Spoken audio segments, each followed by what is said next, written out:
আসসালামু আলাইকুম। আজকে তৈরি করে দেখাবো একদম বিয়েবাড়ির স্বাদে বাবুর্চির রেসিপিতে শাহি জর্দা। জর্দা তৈরি করার জন্য এখানে আমি 2 কাপ বাসমতি চাল নিয়েছি। আপনারা এখানে চাইলে নর্মাল পোলাওর চাল দিয়েও এই জর্দাটা তৈরি করে নিতে পারবেন। এখন আমি পানি দিয়ে 2-3 বার ভালোভাবে চালটা ধুয়ে নিব।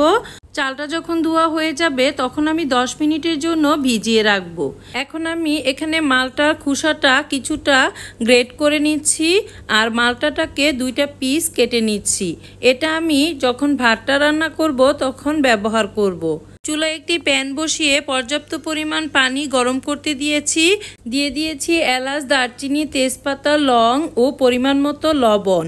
এখন দিয়ে দিচ্ছি যে চালটা ভিজিয়ে রেখেছিলাম সেই চালটা। দিয়ে দিচ্ছি পরিমাণ মতো জর্দার রং, দিয়ে আমি ভালোভাবে নেড়েচেড়ে মিশিয়ে নিচ্ছি। এখন আমি অপেক্ষা করছি চালটা বলক ওঠার জন্য। বারবার নেড়েচেড়ে দিচ্ছি যাতে চালটা জমাট বেঁধে না যায়। আমি যে জর্দার ভাতটা রান্না করছি সেটা এখন বলক উঠে গিয়েছে। এখন আমি চুলার আঁচটা একটু মিডিয়ামে করে দেব এবং নেড়েচেড়ে দেব। দেখতেই পাচ্ছেন আমার রংটা একদম পারফেক্ট হয়েছে। এখন আমি এখানে দিয়ে দিচ্ছি 2 পিস মালটা আর যে খোসাটা আমি কুচি করে রেখেছিলাম সেটা।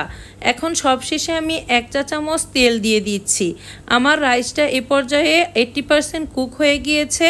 এখন আমি নামিয়ে এরকম একটা চালনিতে ঢেলে দিয়েছি এবং ঠান্ডা হওয়ার জন্য অপেক্ষা করছি। যখন রাইসটা ঠান্ডা হয়ে যাবে তখন আমি নর্মাল ফ্রিজে ঢেকে রেখে দেব 2-3 ঘন্টার জন্য। এখন আমি এখানে 2টা মালটা নিয়েছি খোসা ছাড়িয়ে। এই মালটা দুটোকে আমি রস করে নেব। মালটা দুটো যখন রস করা হয়ে যাবে তখন আমি একটা ছাঁকনি দিয়ে ভালোভাবে ছেঁকে নেব যাতে বিচিগুলো না থাকে। এখন আমি যে জর্দার ভাতটা রান্না করে ফ্রিজে রেখেছিলাম সেই ভাতটা একটা প্যানে নিয়ে নিচ্ছি। এখন হাত দিয়ে আমি একটু ভালোভাবে ঝরঝরে করে দিচ্ছি।